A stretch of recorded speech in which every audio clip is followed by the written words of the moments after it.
Kayong mga Indio, bakit hindi kayo nagbibigay galang sa akin? Ako ba'y hindi ninyo nakikilala? Bueno, ako si Doña Victorina de los Reyes de Espadon.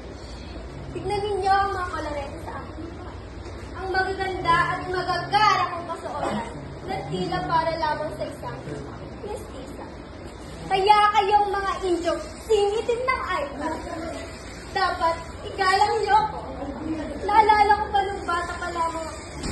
Madami na ang nagagandahan at nanliligaw sa akin.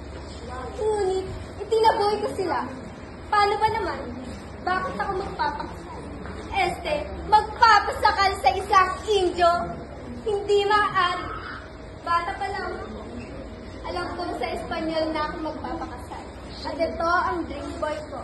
Si Don Tiburcio de Espadon.